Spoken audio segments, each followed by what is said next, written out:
Hi there, welcome to Transcona Trailer Sales. Today we'll be walking you through your 2024 Wildwood 24 View.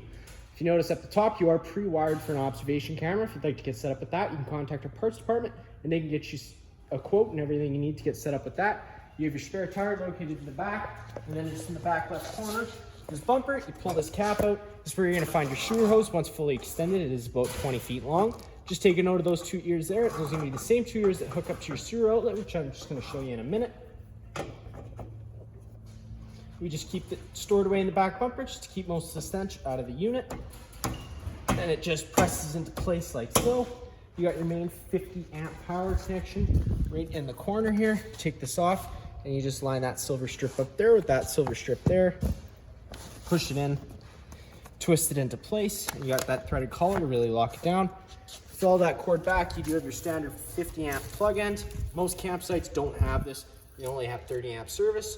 So we do include this 30 amp dog bone adapter, but just keep it in mind when you're going down to 30 amps of power, you can only run one air conditioner at a time because you're not at full power capacity. Whenever you are plugged in, the 2 blue lights are just indicating you got a good power source.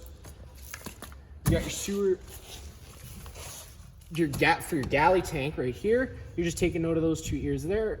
It's the same ears on your sewer hose, and this is for your galley. Locking that into place. Right next to that, in this corner, as well as all 4 corners of the unit, you got these stabilizer jacks. The way those work is you're just going to hook up the drive tool located inside the front compartment to this nut. Run this foot down to the ground. Once contacted the ground, just giving another 1/8 turn, snug it up. Always making sure that you do lock up this chain and undo it when you go to run them up and down. A little further down the unit, you do have your cable satellite inlet.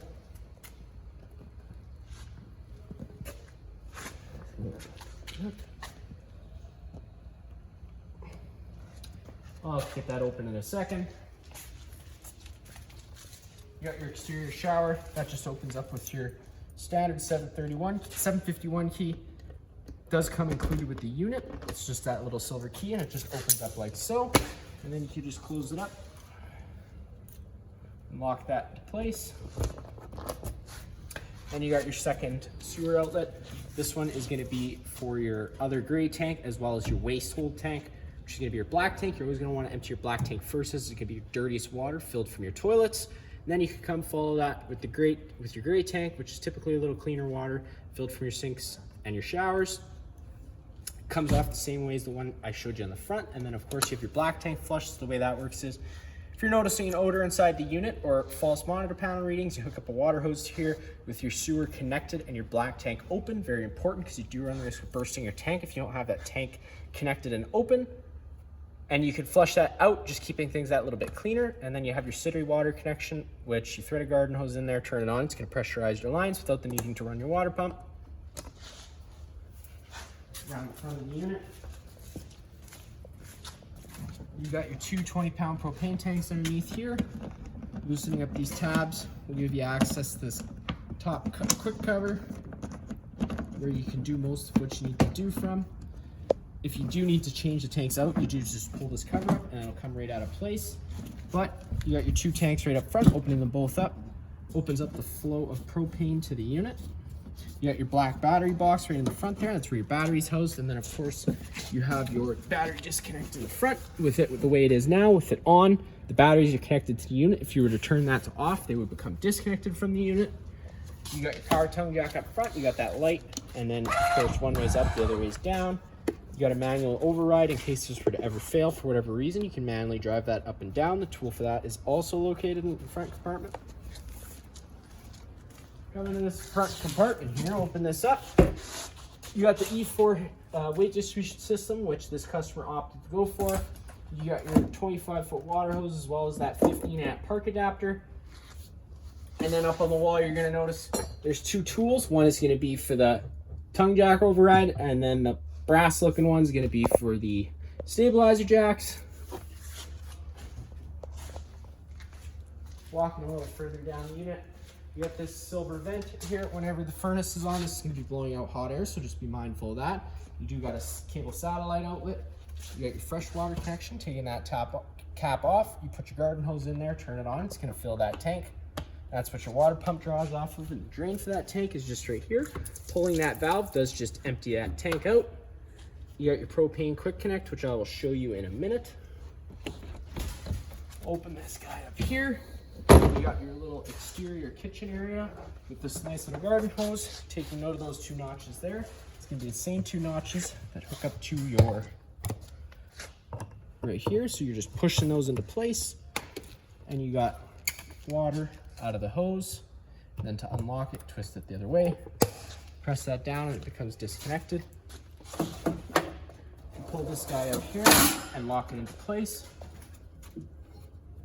You got that propane quick connect line, running that down through here. Works just like an air hose.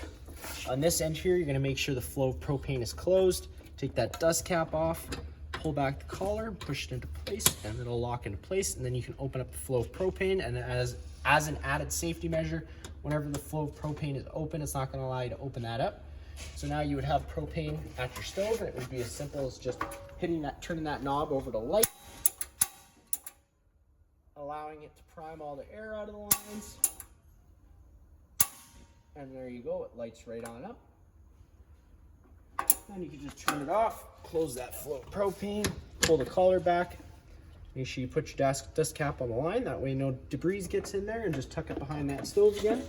You can pop your holder off and just push it into place. You got your 110 mini fridge. This only works when you're on shore power.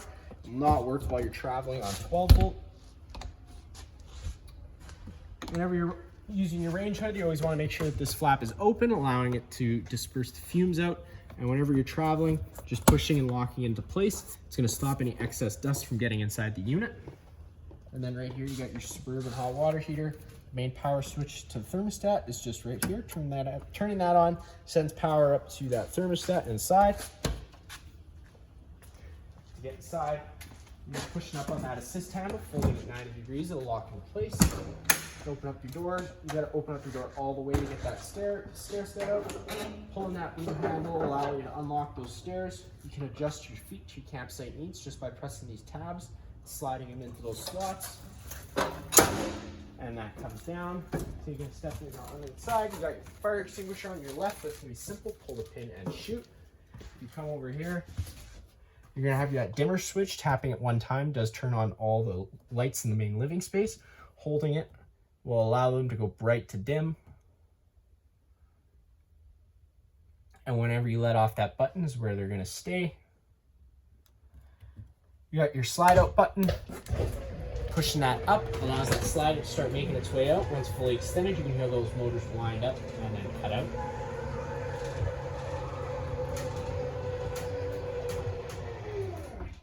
And there you go. Then you got your awning switch. Pushing that awning button down allows that awning to start making its way out. Once fully extended, you're going to see the back of the metal tube and the little flap hang down.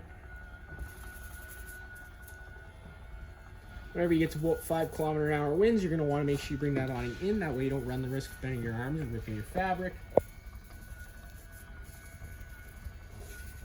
There you go. You got that little flap hanging down, and then you see the back of the metal tube. Now, if we were to start raining, you can take any arm, front or rear, and just pull down, and it's going to change the pitch of the awning head, allowing water to then run off. If you like that angle better, you can do the same thing with the rear arm. So always making sure you do push those arms back to straight to bring it in. That way you don't run the risk of bending anything. And to bring it in, you just push that button up, making sure it rolls the right way in. If it is raining when you do bring it in, whenever that rain does quit, just make sure you do run that out. Make sure you give it ample time to dry. That way it doesn't grow any mold or mildew inside there.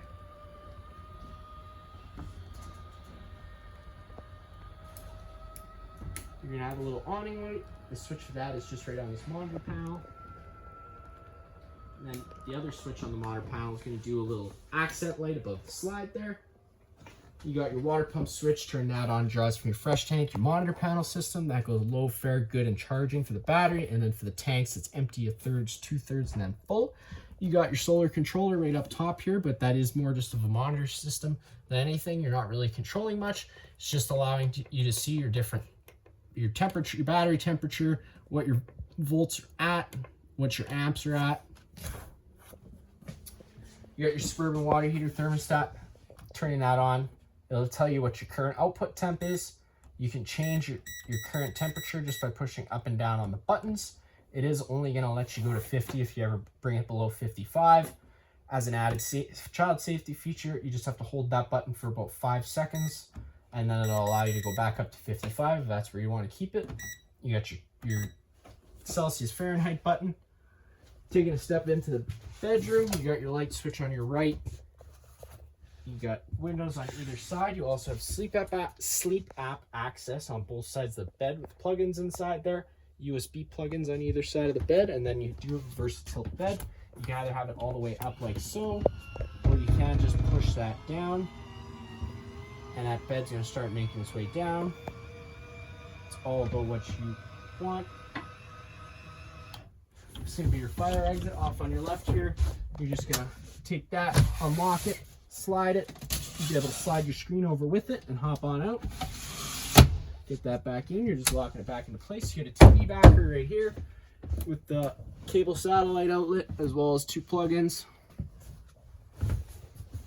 Always take a note of these travel straps so that this door can't slide freely when you're traveling. Always clipping those into place before you leave. Taking a step into the bathroom, again, you do have that travel strap on that door. Turn the light on. You got your sink with hot and cold water, some storage, toilet. You also have your main GFI plug on the wall here. If you ever have an outlet that doesn't work, this would be the first place I'd check. You got test on the left, reset in the middle. If that orange light's on or the red light's on, it's telling you that the system's tripped. You got your shower inside there. And then coming into the main living space, you get your thermostat on the wall. Hitting that button once is just going to illuminate it. Hitting it a second time will allow you to go between your different modes, whether that be cool, your furnace, or cool plus your furnace. So it'll go off of what you have your thermostat set at, and it'll kick in what's needed. And then of course you can go into your different fan settings between high, low, and then off. If you're on the cool setting or the heat setting, you're just turning this dial to change what you want your set temperature to be.